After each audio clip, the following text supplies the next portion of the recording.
ભગવાન જગન્નાથજીની રથયાત્રામાં પ્રસાદી રૂપે શીરાનું વિતરણ કરવામાં આવનાર છે, જેની તૈયારીઓ રથયાત્રાની પૂર્વ સંધ્યાએથી હરિભક્તોના સેવકો તથા આયોજકો દ્વારા આરંભી દેવામાં આવી છે।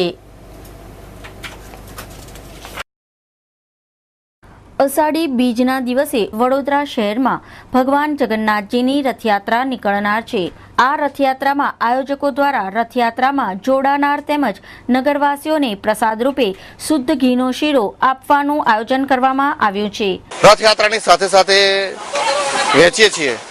એમાં 1500 કિલો ખાંડ, 1500 કિલો ઘી, 1500 કિલો રવો અને શુદ્ધ ઘીનું હોય છે। અને એની સાથે સાથે જાંબુ અને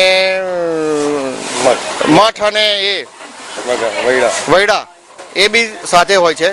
અને 32મી રથયાત્રા છે અમારી, અને સાંજનો મોટો 30-35 હજાર ભક્તો માટે ભંડારો હોય છે। અને બધું વ્યવસ્થિત રીતે ભગવાનનો પ્રસાદ બધા લે એવી અમે વડોદરા વાસીઓને વ્યવસ્થા કરેલી છે। તો કોઈ પણ ભક્તને અહીંયા દર્શન કરી મહાપ્રસાદની લેવા માટે અમે આમંત્રિત કરીએ છીએ। આ આયોજનના ભાગરૂપે આયોજકો દ્વારા 15 થી 18 ટન જેટલો શુદ્ધ ઘીનો શીરો બનાવવાની તૈયારીઓ કરી દેવામાં આવી છે।